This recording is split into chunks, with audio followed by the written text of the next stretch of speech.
आज कह रहे हैं गुरुदेव, जीवन के स्वर्णिम सूत्र। समय तुम्हारे हाथ में है। उसका तुम कैसा और क्या उपयोग करते हो, यह यह मतलब देखने योग्य है। व्यक्ति एक क्षण का विभिन्न प्रकार से उपभोग करता है।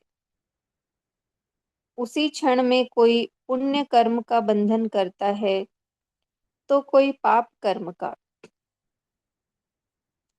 कल्पना करें, आकाश में छाए बादलों से पानी की बूंद नीचे टपकती है।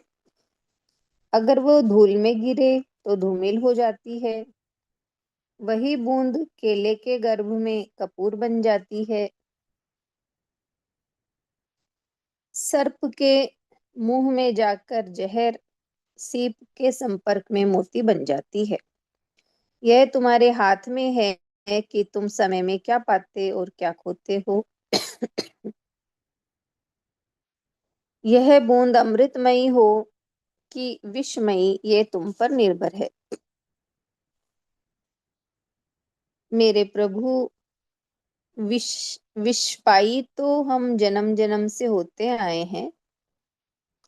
हो सके तो जीवन में अमृत की सरिता बहाने की कोशिश करो। मनुष्य जन्म में तुम्हें अमृत पाने का अवसर हाथ लगा है। इसके बाद भी अगर तुम चूक गए तो दोबारा पता नहीं, अवसर मिले या न मिले। तुमने अभी तक अपना जीवन मूल्यहीन निरर्थक ही गंवाया है। यदि तुम चाहते तो इस जीवन में अनंत आनंद और अनंत शांति उपलब्ध कर सकते थे। इसलिए जब जहां मिले अपनी शक्ति का भरपूर किंतु सार्थक उपयोग करो, अन्यथा अपना संपूर्ण धन देकर भी जीवन को बचा न पाओगे। अब देखते हैं मन स्थिति अर्थात मन शुद्धि। मनुष्य बाहर से पवित्रता और निर्मलता का आचरण करता है, लेकिन उसका हृदय पवित्र निर्मल न हुआ तो बाहर का सौंदर्य किस काम का। तुम वस्त्र तो श्वेत पहन लोगे, किंतु मन तो मलिन ही रहा। फिर ये श्वेत वस्त्र किस अर्थ के। तुम 70 वर्ष के भी हो जाओगे, लेकिन कामना तृष्णा युवा से अधिक तुम्हारे मन में पनपती रहेगी।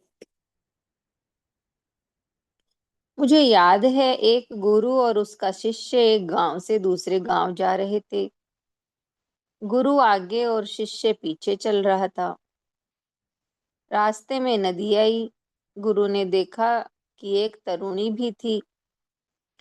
उसने गुरु से निवेदन किया कि सांझ होने आई है और यहाँ नाव भी अब तक वापस नहीं आई है।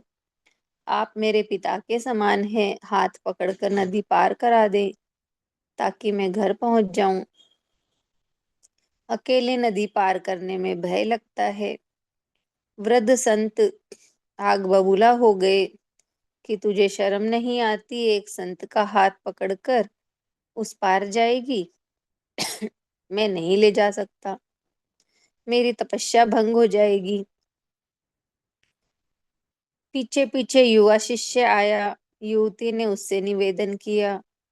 युवा संत ने सोचा, आपत्ति क्या है। उसने तो ये भी सोचा कि जब दोनों को ही नदी पार करना है तो दोनों के कपड़े क्यों गीले किए जाएं।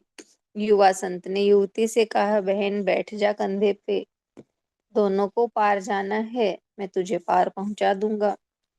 संत नदी पार कर चुके थे। उसने देखा कि जिस युवती को उसने नदी पार कराने से इनकार कर दिया, उसे कंधे पर बिठाए चले आ रहा है। वृद्ध संत आगे चल दिए। युवा ने नदी पार की। युवती ने धन्यवाद दिया और चली गई।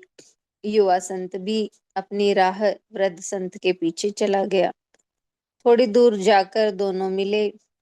वृद्ध ने कहा, तूने बहुत गलत काम किया। शिष्य ने पूछा, कौन सा गलत काम। आज तू युवती को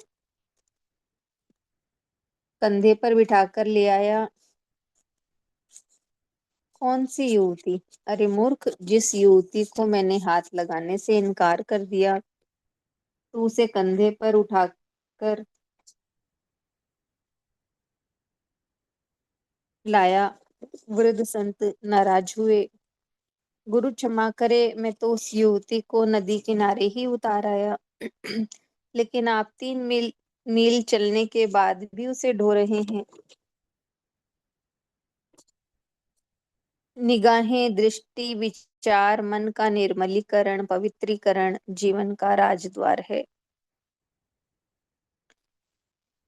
विगत कुछ दिनों से चल रहे प्रवचन का सार यही है कि अपने विचारों के विशुद्धिकरण का प्रयास करें। जीवन में दोहरी नीति नहीं रहनी चाहिए कि बाहर का जीवन कुछ और, आंतरिक जीवन कुछ और। यह दोहरी नीति परमात्मा प्राप्ति में बाधक तत्व है। मैंने आज तक दो मुँहे सर्प नहीं देखे, लेकिन दो मुँहे इंसान जरूर देखे हैं, जो मानव जाति के लिए अत्यंत घातक होते हैं। इसलिए जो तुम अंदर हो वही बाहर रहो। अभिव्यक्ति अभिव्यक्ति जिन बातों की हो, आचरण भी उन्हीं का हो।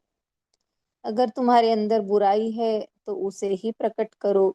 कम से कम तुम्हारा स्वयं का अहित तो न होगा। अन्यथा बाहर से अच्छाई प्रकट करने पर दूसरे के साथ तुम्हारा भी अहित होगा, क्योंकि तुम्हारे मनोभाव निर्मल पवित्र नहीं रह पाएंगे। परोपकार ही पुण्य है और अहित करना पाप है। दूसरे को सुख देना पुण्य का काम है और पीड़ा दुख देना पाप कर्म है। इतना ही पढ़ती हूँ।